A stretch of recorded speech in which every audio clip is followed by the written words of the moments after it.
This is Jamie Drummond for Good Food Revolution. Today I'm joined by winemaker Rosie Menzies, who is joining us all the way from Otago down in New Zealand.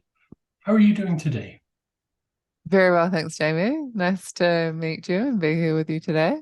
Super, super. Now you are based at Carrick. For those people unfamiliar with Carrick, would you mind giving us a little bit of a potted history of what you do down there?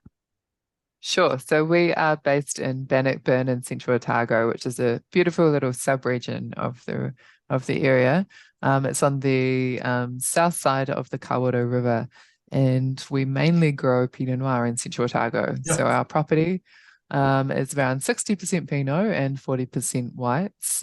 We actually make 16 different wines, so a range of really classic, beautiful, varietal driven wines alongside some natural, interesting, um, pushing the boundaries wines and some limited release, really high-end wines as well. So quite a diverse range of wines from our 23.5 hectares.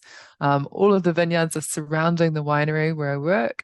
And it's all farmed organically and made organically. We use wild yeast in the cellar, and a lot of small batches, a lot of detail goes into these wines that we make. A lot of different parcels. We've got some really old vines for New Zealand. We've got some lovely old vines on the properties. So they're around 28 years old now. About 50% of those vines are grown on their own roots as well. So Central Otago, quite an interesting region, was developed originally with a lot of plantings on their own roots. We're starting to see phylloxera in the region now, but certainly not yet at our vineyard. But we love those old vines. We think they bring a lot of character and interest to the wines that we create. So we're going to hold on to those for as long as we can, Jamie. Of course. Um, but yeah, so Carrick was established in the early 90s by Steve and Barbara Green. They planted the vineyard and established the winery and the restaurant. Um, yeah, we're inspired by the early pioneers of the region in the 80s. So people like um, Rolf and Lois Mills from Ripon, the guys at Gibbston Valley.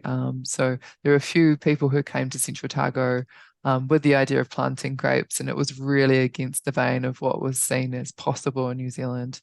And once those guys got established and started creating a bit of name, you saw an influx of more people, and a lot of Bannockburn was planted in that second wave in the 90s. So they were a big part of that, and it's a really well-known estate in New Zealand and around the world. A lot of history.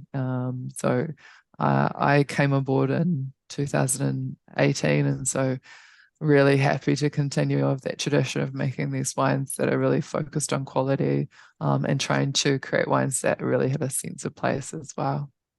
Terrific. It's been quite some time since I last visited Carrick. It was back in 2010 when Steve Green was at the helm down there. But things have changed quite a bit since then. Today we are here to speak about orange wines and your Yes. experiments in orange wines. I would be interested, Rosie, when did you first hear about the concept of orange wines and when was your first opportunity to taste one of them? Yeah, I actually have a very memorable experience of trying an orange wine from Italy called Gravna. All And that right. was in London. So yeah, I worked in London for about 5 years, which is fantastic to learn about wines because in New Zealand you pretty much only taste New Zealand wines. And so Right. living in London, working there, it was an opportunity to try a lot of different things. And I recall being at a New Year's Eve party in London one year, and a friend of mine had brought along a bottle of Gravna, and there were a bunch of sort of wine geeks at this party, and we snuck off to a bedroom to try it. And it was mind blowing. It really was. It was unlike anything that I'd tried before, and just sort of pushed the boundaries in terms of what was possible for wine. And I think that was what really sparked my interest. And around that time, there were a couple of fantastic wine festivals in London as well that focused on natural and different white styles of wine, the Real Wine Fair and Raw. And I'd been along to a few of those, and there was so much energy in the room and so much interest, and they were so different to what I was used to in London, which was very formal and proper. And this just felt exciting. So I guess that's what sparked my interest. Now, had you experimented in making orange wines or skinsies before you started your tenure at Carrick? Yes, prior to working at Carrick, I was working at a winery in Marlborough called Saracen. We made a couple of natural wines there. They weren't necessarily skinsy, but they were very natural, so nothing added, nothing taken away. And during that time, Clive Dougal, the winemaker, was very happy for us to experiment and try little things of our own as well. So one year we made, a friend and I made this Viognier Riesling blend that had some skin contact, and I still have bottles now, and it's fantastic. It's really interesting, and it's for me just kind of pushing the boundaries about what was possible. When I arrived at Carrick, Francis Hutt had been making this orange wine called the Death of Von Tempsky, which is a Riesling skin contact for since 2015. So I was really excited to sort of take on that project when he left after 2019 harvest of continuing to make this wine. And that is a wine that we make that we essentially pick the whole bunches in the vineyard, put them into a fermenter, bring it to the winery, and it stays as these whole clusters for around 6 months. And is bottled unfined, unfiltered, and without any sulfur or anything added to it or taken away. So it is definitely pushing the boundaries in terms of what you can do with those skins and yeah, seeing how far that can kind of grow. And that was really inspired by those Georgian wines that you see where they do just put the bunches into an amphora and sort of walk away and leave them for a while. Indeed. Now, what are the most important things that you have learned about making orange wine during your time at Carrick? Yeah, I think definitely that consideration around oxygen is a key thing. Mhm. So it's a wine that I haven't always been successfully been able to make every year, and being really conscious of that. So during fermentation, oxygen's your friend, and then post ferment, once the yeast are no longer fermenting actively, there's no longer CO2, they no longer need oxygen. Oxygen's kind of your enemy, so you've got to really be careful about that. So we regularly gas that tank that we have it in, and are really careful around making sure that it's got a really nice layer of CO2 whilst it's aging for that period of time. The other sort of key takeaway, I suppose, is managing pH as well. So looking to make press cuts and things like that. So just keeping the free run. The longer you're pressing your wine, the more stems you get as well, which can add to that phenolic bitterness, but also can increase pH as well. So just careful around pressing. And surprisingly, the other thing that has sort of taken me by surprise, so I'm not wording that very well, but is that this wine actually does need a little bit of time in barrel often Right. just to kind of soften and integrate.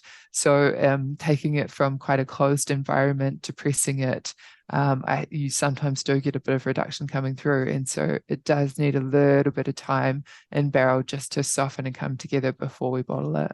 So yeah, it's a bit of a journey, and it's certainly not a wine for everyone. It's very phenolic and grippy. It's fantastic with food. It is obviously cloudy and a hazy. And that's I think something that I love about the skinsy sort of styles of wines that you see that they are hazy. And it's really well accepted now with beer, Mhm. that you have these hazy beers and people love them. But you don't see that same acceptance with wine. And it's a shame because oftentimes the things that you're doing to remove that haze, to clarify the wine, are actually removing some of the flavor and the Yes. interest as well. So yeah, I do certainly love that about the Skinsies ones that you see. Now, what is the story behind the name of that the skin contact Riesling that you make?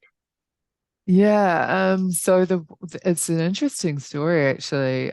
Steve Green really loved this artist called Marion Maguire, who lives in Christchurch in New Zealand, and she makes these amazing lithographs, these prints, and she combines New Zealand history, so New Zealand events, with Greek motifs. So on the front label of this wine, and sorry, I should actually have a bottle with me so I can Oh, show you. I'll pop up a picture of it. That's fine. Your pop-up Yes. picture, great.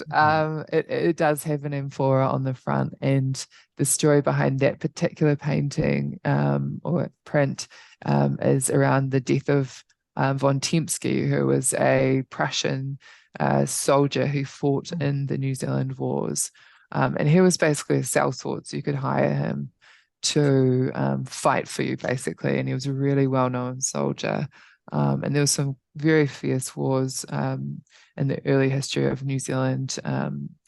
And he was killed in one of these, and it was quite a momentous occasion because he was deemed to be this hero and warrior, and he was killed in Taranaki. So the painting, the picture depicts that, and that's the front label of this wine, The Death of Von Tempsky. And so when Steve Green approached Francis, said, I want to use this piece of artwork on a label. He suggested, well, Francis came up with the concept of mixing old world techniques in a new winery, similar to how the label depicts New Zealand and Greek motifs. So Francis looked to the Georgian wines where they're making these wines in amphora and fermenting them on wineskins for a long time, and decided to try to recreate that in New Zealand in our winery, in our setting. So that's the sort of story behind the name and the wine and the label. So as well as that skin contact Riesling, have you experimented with any other varieties with that kind of extended skin contact? Obviously with the Pinots we do, and we've worked on some co-ferments over the years as well. So we were making a wine called Patsusi as well, which is a co-ferment of, we did it a couple of different ways, but the last one we did, which I really liked, was a Pinot Gris, Pinot Noir, and Pinot Blanc Skinsy wine that we made. And that was fantastic. That was like an early drinking or a lighter red style or a really dark rosé. And again, you got those really interesting phenolics. And for me, it almost tasted like a Negroni, like it was this bitter orange, like really interesting wine that we made. And that was just made, I think we made it 3 times. And again, it was just sort of playing around, pushing the boundaries, seeing what you could do, having some fun, learning from that. So that was, the other wine that we were making. And those are sort of the only 2 here at Carrick. Obviously, all the reds are fermented on skins, but when we talk about skin contact, we're obviously normally talking about whites and rosés. Yes. Yeah. So, what do you put the New Zealanders' enthusiasm for skinsies down to? Because it's unique, I feel. I'm observing it from afar, both in the wineries with the winemakers, but also with your wine consuming public. Yeah, I think New Zealand public's pretty willing to experiment, try new things. I think the craft beer movement certainly, I think, helped as well in terms of growing up. Typically, where people would drink wine out of cask, and they would drink Tui or Lion breweries or some pretty classic beers that didn't have a lot of interest. And there's been a huge change now. There's tons of craft breweries all over New Zealand, some really great ones. And I think New Zealand was slow to start on the natural wine and or skinsy wine kind of movement, but now we've sort of found our feet, and there are producers who are consistently making really good styles. And I think consumers are just embracing that. They're interested, they're wanting to try different things. There's some great little wine bars as well, and restaurants who are very supportive of those styles of wines. Restaurants are always seeking to have things on their list that nobody else has or are different or complement food in a different way. And I think that's really helped as well in terms of people being engaged and interested and willing to try those things. It begs the question, is the whole skinsy orange wine thing a fad, a zeitgeisty thing, or is it here to stay? And I've spoken with a number of people in New Zealand who feel that it's, in New Zealand at least, in the restaurants and the wine bars, it's become a section on the wine list that is here to stay. I believe it's here to stay as well. We've been making them at Carrick since 2015, and there's, it's consistent sales. People are always interested. It's got a following. And yeah, I think it's just another section of the industry. And I think also people are really honing what they're doing and really starting to come to grips with it and understanding like how to make a really good style and an interesting style. So I think it's being tweaked and improved at the same time that people are becoming interested in it. So yeah, I definitely think it's here to stay. Fantastic. Rosie, thank you very much for joining us at Good Food Revolution today. An absolute pleasure to speak with you. Perhaps we'll see you up in Ontario at some point in the not too distant future. I'd love to, yeah. But until then, have a great day and we'll speak with you soon. Thanks, Jamie.